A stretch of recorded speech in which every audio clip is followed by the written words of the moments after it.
Well, they say never short a dull market, and we're definitely seeing signs of lower volatility across asset classes at the moment.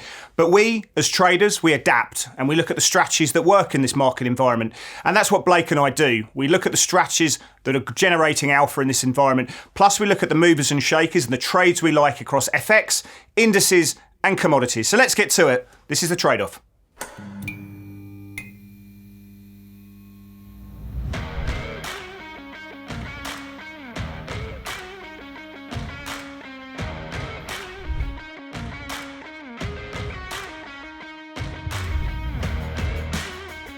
Well, hi traders, I'm Chris Weston, Head of Research here at Pepperstone, and I'm going to be joined in 2 seconds by Blake Morrow from Forex Analytics. Blake, I've been away for a couple of weeks. My man Quasar stepped up, did a fantastic job. You guys did a really good overview of markets, trades you liked. Fantastic, well played to you both. I'm back, great to be back. How have you been? Great, we missed you. I mean, I'm going to be the first one to say I missed you guys. We missed you. Nice to have you back, Chris. Miss your energy and miss your ideas, and I miss talking rates with you too. Well, I think part of the reason we've got such low vol at the moment is because we've got this kind of extended pause being priced into rates. So they're definitely a function of that. So we can definitely touch on that today. But there's a lot to talk about. You know, everyone's focused on this low volatility environment, the VIX below 17%, all these factors at the moment. But there's still a lot to talk about. So I think without further ado, let's go straight into it. Let's go to Topical Thunder. Right, I want to talk strategy. We don't talk enough about strategy in this show, and we can. It's a nice segue into the next section, which of course is volatility, as you see there on the right-hand side. But right now, you know, as I said, you know, obviously if you're talking scalping, you're talking like really short-termism. You know, we still do the same thing, but we're looking at moves on a much more micro basis. But if we're taking a big picture stance, looking at sort of longer-term time frames, you know, 4-hour daily charts, for example. You know, we have to adapt our strategy to the market environment we're trading in, whether it's trending environments, whether it's choppy, mean reverting markets, low volatility. It's not just about the strategies, whether we're trading momentum strategies, trend following, as I say, but it's also the time frame and duration in the market, but also your position sizing that we have to account for volatility.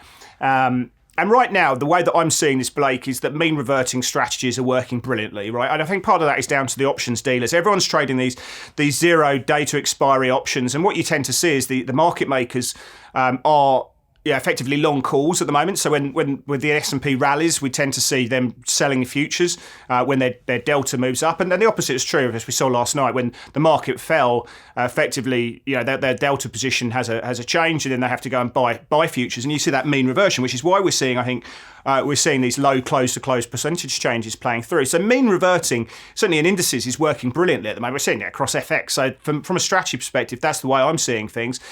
Position sizing, obviously taking the position sizing up. We're trying with a narrower stop, effectively, essentially, in that situation. That's what I'm looking at. What are you seeing? Well, first of all, I think it's great that we're going to be talking a lot about these topics here in the next few topics about the market and this low volatility environment. My strategy might be different than yours, Chris, and I think traders like you are really good for mean reversion. For me, for contrarianism, do the opposite. It is a traderism, is it right? But what I love to do is I love to see correlations and divergences of correlations. So, for example, if you have two asset classes that tend to move together, when the stock market is moving higher, but then one asset is not, that divergence clues me in that when we do get some sort of reversal or we get a jolt of volatility, which I expect to happen soon, when that happens, the whatever instrument you were following that wasn't quite following risk is the one that usually gets hit first. So those, I start putting things on my radar. I have a list full of assets that I'm trading. One of them was actually on the show last week on the Euro Aussie. We'll be talking about a few of those this week, but that's how I think you make a good point, though, because the correlation, when volatility rises, you see correlations across asset class picking up, everything goes to one, and you get those correlations breaking down in these low volume times. And the interesting one for me as well is, I'll just quickly go before we go into the actual subject of vol, is carry. This is the perfect environment for carry structures, getting paid to be in a position. The carry effectively just means income, so you're buying those high yielding currencies. So you're seeing low volatility, somewhat positively grinding equity markets. rates vols come down a bit there, and you're seeing fairly flat yield curves. This is the bread and butter for carry trades right now in effect. So, would you be fighting that carry, or how do you play that?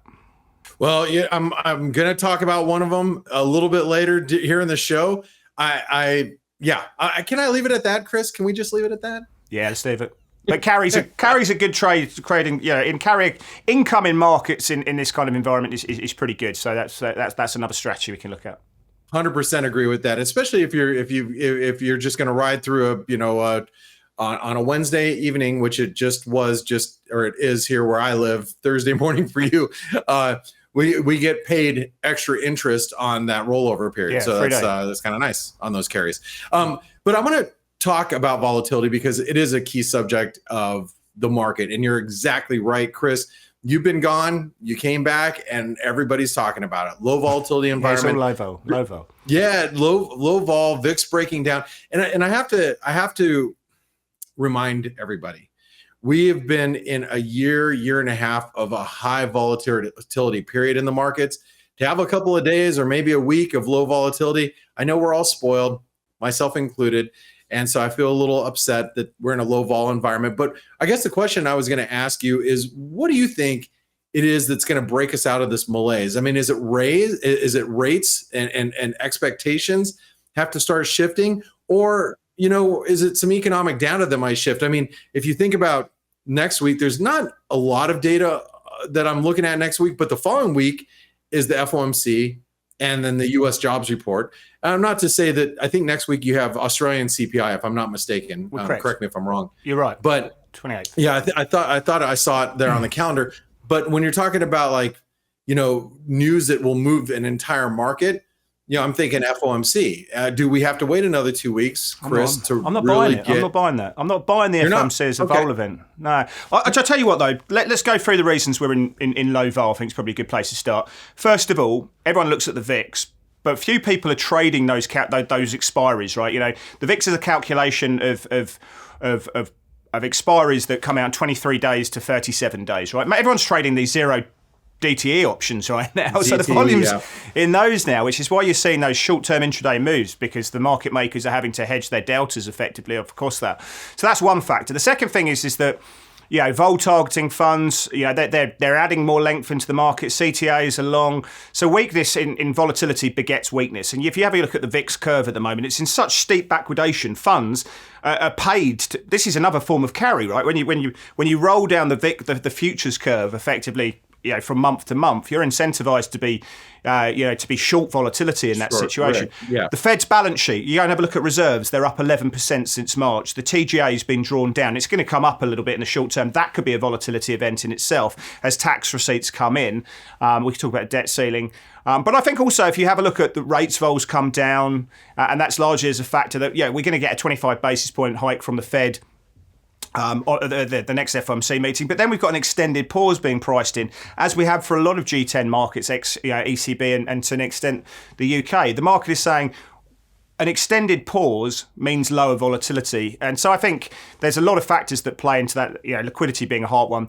I actually think the big one's going to be the debt ceiling, to be honest, which we can talk about. But I think from a data point of view, we need to see a trend in the data flow. So further strength in CPI. Further strength in labour markets, deterioration in growth. I don't think one swallow is going to make a summer there. So I think that's part of the reason we're seeing low vol is that the market's saying until central banks are shocked to start a rate hiking cycle again or ease, we've got a lot of data to get us to that point, which is part of the reason we've got such low vol there. All right. Well, there you go. There we go. So I think generally with volatility, low volatility begets lower volatility. People are paid to be short vol in this environment. So I'd love personally to see higher volatility, like the next trader. But when it comes, I don't know, the market will tell you when they're going to we'll come. If we knew what it was, then we'd be trading it, right? But I think let's talk about the debt ceiling, because it's one of those things that everyone talks about and says, oh bloody hell, we're back at the debt ceiling again. It's political brinksmanship that's coming through. But I tell you why. I think it matters globally. Look, I think every single person out there believes that we're not going to get the US missing a payment of its debt. That's not going to happen. The US are not going to default. Apart from Blake.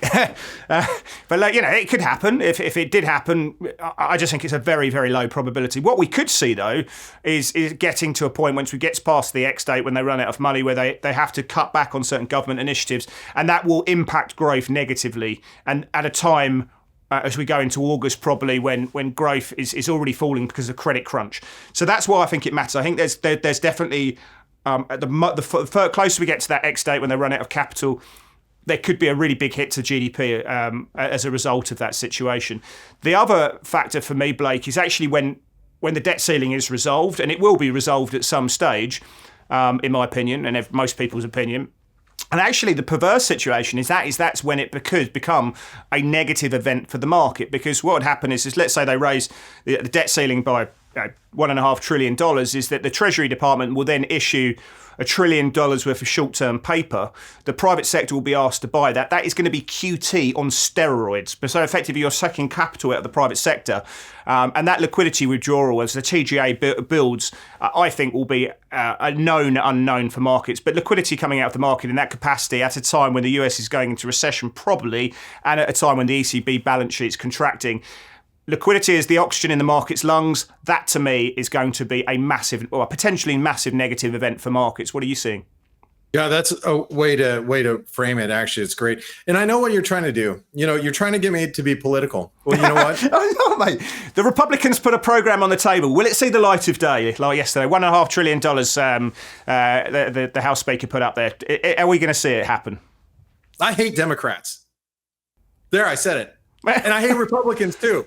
So just no, you wanted to get me political. That's all I'm going to do. But the thing is, they put out a $1.5 trillion possible limit over the course of a year. It's supposed to cut down $4.5 trillion in debt. There's all these stipulations, like getting rid of the IRS money that was going to be put towards the IRS, the student loans.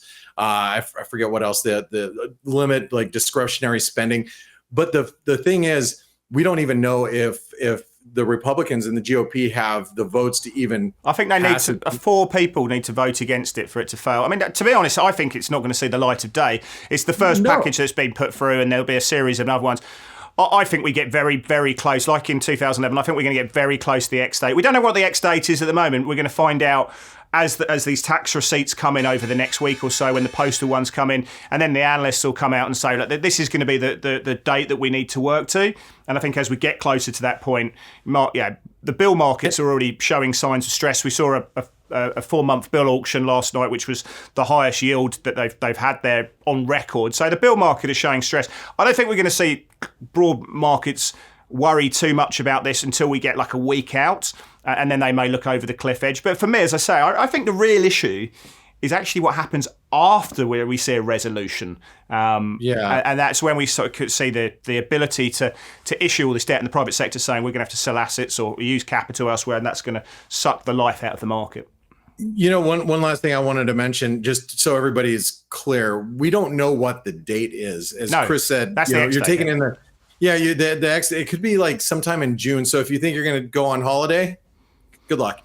The summer. I think it's going to be August, mate. To be honest, but that's what I'm seeing with the tax receipts being. They're actually slightly higher the last couple of days than expected. So we're getting into sort of more August period, I think. Yeah, well, we'll see, and it's going to make for some volatility. Bottom line is, you've got a very contentious U.S. government. No side wants to debate this, and they are not willing to concede. So that's the issue, right? And going up to it, there's going to be more volatility, obviously. And I love the point you bring about once we resolve it, because it will get resolved. I do believe that, Chris. So let's go ahead and move along to your next topic. Great one, though, by the way. Thanks, man. Oh, is it my turn? This is you.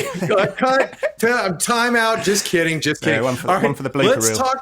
Let's talk about the markets. Let's talk about what's happening in stocks. And I used to be a skateboarder back in the 1980s, and there was a saying, skate or die. And right now it's like rally or die.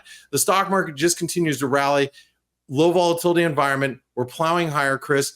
My question to you is, do you get long risk at these levels, knowing you're right around that 4190, 4200 level?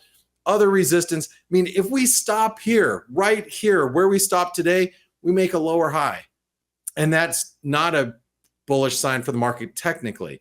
Or do you just, close your eyes, plug your nose, and hope for the best, put a cross on your chest, whatever you want to do, and get long equities? What do you think is the play here when you're talking about the stock market? I mean, do you get long into this risk rally, or do you wait to fade it? What are your thoughts here? I can't close my eyes because I fall asleep. My daughter was awake all night, so they're keeping me up. So I'm not going to close my eyes, but I can pretend to. Look, I mean, ultimately, I think the strategy at the moment is take your time frame down, trade intraday, and just sell strength and buy weakness, and that's what I'm doing as a short term trader, because that's what's working at the moment. And if you look at the intraday ranges at the moment in the S&P futures, for example, I think the last 5 days, the average range is something like 39 handles. The average over the last 12 months is about 82. So we're trading about half the range to work with. So you can effectively trade with a tighter stop, take your position size out, because position sizing is subject to the volatility, and of course you may even want to trade with slightly higher leverage ratios, and leverage again is dynamic to the volatility in the market. But that's what I'm doing right now. So I'm selling and trading like this sideways pattern that we're seeing. It's difficult to make too much. I mean, we're going to see the Nasdaq really fire up over the next couple of weeks, because we've got the big week with the mammoth stocks, Apple, the IBMs, Apple and Microsoft and all those kind of big players coming through in 1 week. Sure. So I think earnings are going to matter a little bit more, given that the tier 1 data is pretty lightweight for the next week or so. It's difficult to say. We want to know what's going to jolt this market into life. I think, so as I say, happy to trade the sideways move, mean reverting, slightly bigger position size relative to what I'd usually do.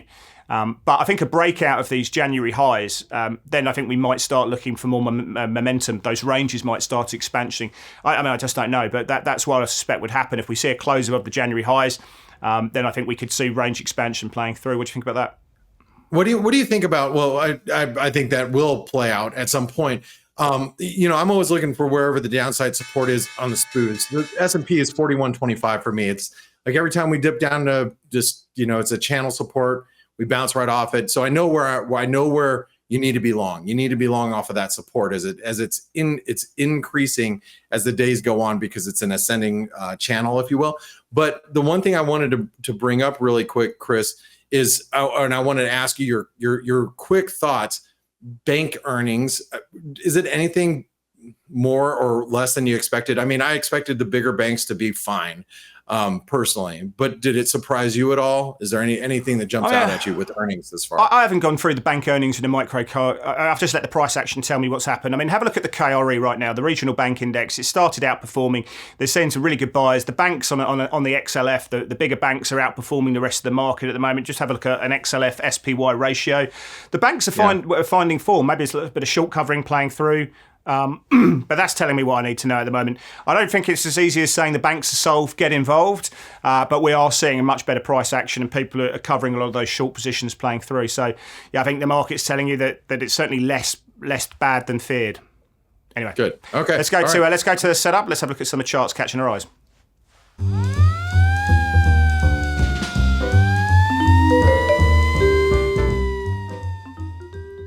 All right, well, we just talked about the stocks. I want to bring up a chart of the US 500, the S&P 500, and it just puts in place case in point. So what I've got there, Blake, is on the bottom one, I've got the Bollinger Band width, and so it talks really about sort of realised volatility. So we're using that 20-day moving average, and we're doing 2 standard deviations either side of that. I haven't actually got the Bollinger Band on there, but I just wanted to show that the width that we're seeing, we are seeing those bands contract. We haven't got to the point where it's really compressed. That's typically the point when we are looking for those breakout strategies. So if we get down into those recent range lows, which we're not too far off at the moment, what I tend to see then is those Bollinger Band breakout strategies work quite well, and you need those bandwidth to really come down. So that's something that we are seeing there. Have a look at the middle one. We've got the average daily range, slightly different from the average true range, similar sort of concept, but you can see there the red line, which is the 5-day moving average, just to show you the sort of trading ranges that we have to deal with, right? We don't deal on a close-to-close basis. We deal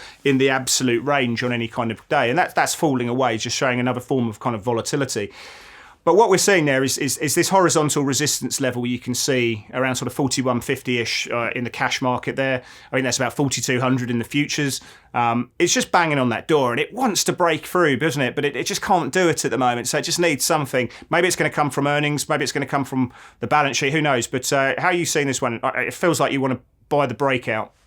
I do want to buy the breakout. I think if you buy the breakout, you're going to get a short squeeze, and you're just going to force the hand of the market to continue higher. And I know, again, the risk is 41.25 in my view.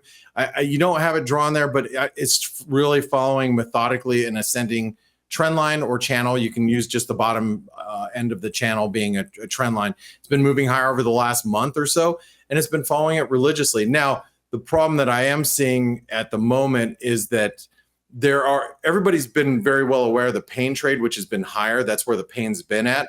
But now that we're up at these levels, it's not so easy. It was easy when it was at 40, 50 or 4100 in the SPOOs. Well, CTAs are max long, right? I know that everyone's talking about the CFTC report and showing this huge short position, but the flow desks are all reporting that the trend following managed futures CTAs are all max long now. Wow, that I did not know, and that's a good piece of information. So, I think you got to be a little leery here, Chris, but I love the setup. And I think the setup is going to yield a big move up or down. But if I had to chase it higher, I wouldn't chase it higher for very long. I'd sell into strength, kind of a scalp in and out intraday type of thing. That feels right. You can't be too, trend followers this year have had a brilliant year last year, best on record. But this year, your CTAs and your trend followers have had a bit of a tough time. So this is a choppy market. You can't hold on to those positions for too long, unfortunately. Well, speaking of choppy position, but one that's following an upside trend, let's talk about gold. Gold, we've talked a lot about it, Chris, on this show. I haven't talked. Well, I think Quasar brought it up last week, and he was looking at around 1980 or so, but I'm actually looking a little bit lower at 1950. That's a big breakout point, but we're also in an ascending channel. Again, just like the S&P, we're holding these levels, but we're getting really close to those all-time highs. And actually, if you connect the highs, it comes in a little slightly, it's not perfectly horizontal, so it comes in around 2070.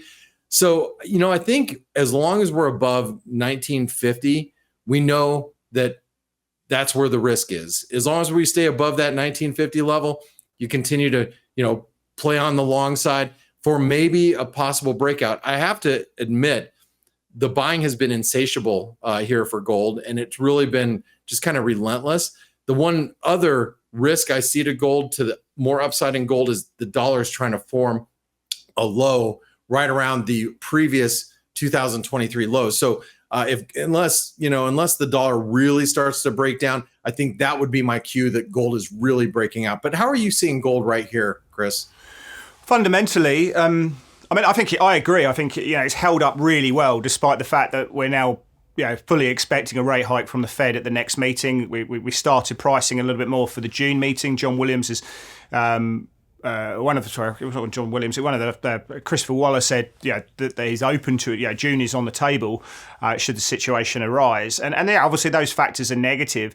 What gold does really well is it's a hedge for me. It's not a hedge against inflation that everyone expects. It's a hedge against the symptoms of inflation, which is tied to policy leading into a recession. So for me, it's a hedge against recession driven by inflation, and that's still very much in there. But we need to see the data, the growth aspects, the soft data points, the surveys breaking down and really solidifying that, and you're going to see what then is a steeper yield curve. So the front end's going to move lower. I think that's going to be where the gold market finds a new leg higher, but we're not there yet.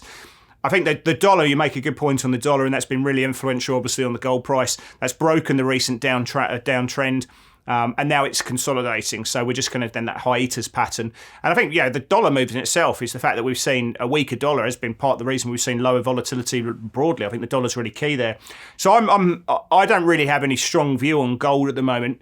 I think the data needs to break down on the growth side to really sort of cause another leg higher, and that's going to bring front end yields lower. So for me, gold, central banks, rates, everyone's data dependent now. If you're long gold, and you want to see a break of those all-time highs at 2075, you need to see those growth data points breaking down to accelerate the view of a recession. So we'll be looking at that very closely. So I wouldn't be surprised if we just saw some chop for a period of time there. Anyway, that's my 2 cents. Let's go to Swiss yen. I brought this up because Yeah, the yen crosses have been working really well. I mean, the yen's been weak because Ueda, the new Bank of Japan governor, has really just reaffirmed his idea that the current YCC policy and current policy is the right mix now for the economy. We're looking at the next Bank of Japan meeting on the 28th of April. Nothing's really expected there, but we're going to June, and that's where we could see some tweaks. So, you're still seeing that policy divergence, and the yen's been weakening off as a result of that. But look at this Swiss yen chart, Blake, because I brought this up because, dollar yen looks pretty good, and sterling yen looks pretty good at the moment. We're coming into this big level of supply that we've been seeing, and we've seen this sort of stretch nature of consistent higher highs. So is this a level that you would be looking at a scalp on the short side just to take a little bit there? Maybe this is a level to fade into, or do you just stand aside and just wait for this to break out? Well, first of all, that's a great chart. And one thing I always remember from one of my mentors years ago told me, like 20 years ago,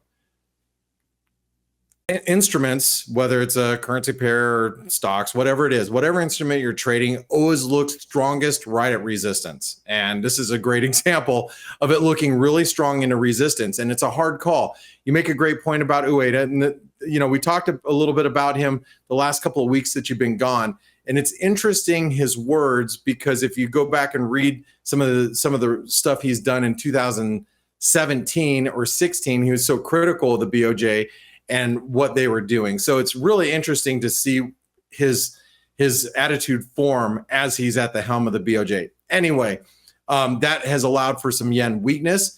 But the flip side to this is if we really start to see the debt ceiling debate become really heated, and we really start to see that become risk, I think that the market might turn to the yen for eventual strength and a risk-off hedge. So if I was playing this alongside, it'd be with very, very tight stops, and I wouldn't let it get away from me, right? Since I like the Swiss franc from.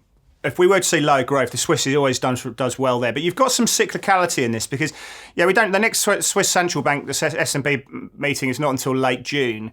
So we've got a bit of water to pass under the bridge. But we're already pricing 36 basis points of tights there. So you're getting that sort of rate differential playing through in the Swissy here.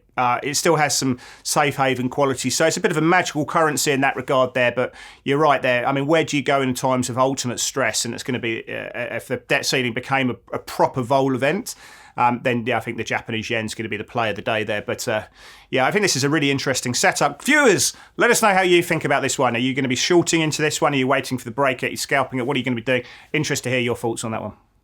Yeah, it's a great setup, Chris. And I'm going to bring you my last setup is the dollar MEX. And this is a good old fashioned Mexican standoff, just like the ones in the old Westerns that you would see. Quasar did bring up the dollar MEX, I think last week or the week before. And I want to talk about it again because we're at such a key inflection point from a technical level. And remember earlier in the show, Chris, when I said, what gets on my radar are assets that are not moving with risk. And this is a carry trade, the dollar Mexican peso, where Mexican pesos are usually bought over dollars. And you can see we're driven right down to support. Makes sense as stocks rally, low vol environment. People sell dollar MEX. They try to capture that carry. The thing is we haven't broken down yet. But when you were talking about the S&P right up around that 4,200 level, and if that S&P does break out, one of the trades that I think you could trade is this dollar MEX down to channel support. You see that channel's been, it's 161% fib, golden fib level extension. That's why we're supported there. But the channel's been in existence since November of 2021. So we could go challenge the bottom end of that channel around 1750. But also, if stocks actually roll over, we could see a reversal. So, Chris, what are your thoughts about the dollar MEX and the Mexican standoff that we've got here? Yeah, I mean, it's difficult. As a sort of momentum trader, I'd probably want to see this breaking down through through that double bottom and just ride it through there for a move down into the bottom of the channel. But we're just sort of trading it at those levels, and it's kind of wait and see. Show me, Chris. Show me the move, and I'll react to it. It's aggressive to trade that right now. But I wouldn't be surprised to see it. If you were to draw a regression channel from those highs and you see the line of best fit, you do see, and if you use that it's not really a statistical mean by any means. But what you tend to see is, the market sort of gravitating up to that line of best fit. So I wouldn't be surprised if we were to see a bit of mean reversion playing through and a bit of upside playing through. But of course, that's going to mean we're going to need to see higher front-end yields in the US. We're going to need to see higher real rates as well.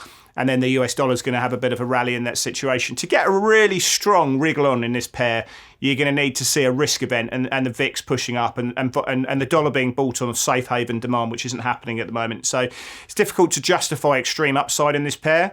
My preference there is to wait for this to break down and react and then go. So reacting, no position. I think it's aggressive to trade that one right now from a daily position. Anyway, let's go to play of the day. Let's see what are our top picks here.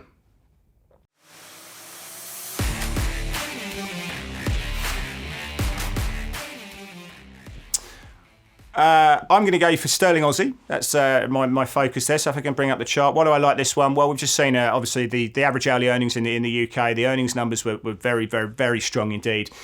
We've seen the CPI numbers far hotter than what we're expecting there. And I think, whilst you could say that the 29 basis points of hikes that are priced into the UK curve for the 11th of May for the next Bank of England meeting is probably 4 basis points too rich. They're not going to raise by 50 basis points. They're clearly going to raise by 25. And that could be a sterling negative. Effectively, if you go to terminal rates pricing, that's moved up to about 4.95 in the UK. But if you look at the lower chart, rather than look at rates pricing and rates differential, I've looked at the 2-year UK gilt relative to the Aussie 2-year gilt, and you can see that has been consolidating with a small upside bias. I think if we break through that horizontal level, that's going to show that the pound is policy and expectations of policy in the UK are moving up relative to Australia. I think that's going to be the catalyst there for a move higher, and I think that's going to happen. So I like being long sterling against the Aussie. I think just a tight stop below that horizontal support level. I think the risk on that position is sort of in fitting with the sort of average daily range. So we're sort of trading a stop loss, which is in fitting with the range. But your risk on that situation. I think this one has got 188 written all over it, and I think that's going to be driven by rate differentials playing through. I'm sure a lot of people disagree with me, but I like sterling Aussie higher, and I'll be cutting out. Should we trade below those recent lows there? Well, does Mr. Brown and Mr. Littlestone know that you're an Andrew Bailey fan? I don't think they really know that. I'm not an Andrew. Yeah. I wouldn't say I'm a fan of any central banker, to be honest. And I can imagine Michael would take his bowler hat off and kick his umbrella up and put his hand against the wall and have a big sigh at just the mere thought of taking a long position in the sterling. All right. Well, my play of the day is going to be the Euro Kiwi, and you can see it's actually moved since I took the picture of this chart. I'm actually talking my book. I'm long. Yeah, it's moved up, probably 60 or 70 pips. But, when you're dealing with a pair like this that has really wild swings as far as an ATR goes, 40, 50, 80 pips, I don't really bat an eye at it. I'm actually long both the Euro Aussie from last week from one of our setups, and then also this week, the Euro Kiwi. I'm long both of them. I like the Euro over both of these. But that weak inflation data that just came out of New Zealand has shot us up higher. Now, there's a long-term 50% retracement that we need to pay attention to that we're sitting on. And that would be the highs, post-COVID lockdown highs. So I believe that's the highs of 2020, all the way down to the lows in 2022. We're at to 50% retracement, but we're holding this breakout, Chris. And while we're above 175.50, I want to continue to be long. Every dip down there finds buyers. Every dip down there finds my bid. So I'm going to continue to stay long. And this is one of those pairs that has been on my radar, because if we do get the market, the overall risk turning the other direction, pairs like the Euro Aussie, Euro New Zealand, Pound Aussie, that Sterling Aussie, that we were just talking about, those tend to rally in those types of environments. So, Chris, I love yours and I love mine. So I like Euro Aussie. I mean, it's trading at the bottom end of that channel. And actually, kudos to you, because I think since we've been speaking, we've just seen the Kiwi rates decision coming through. Not rates, CPI numbers coming out short. So you're already in the money on that trade there. So well done. Anyway, thank you for all the viewers who've stuck around for us. Give us a like, leave a comments about how you're trading the market. It's good to be back. And we'll be back more next week for the trade-off.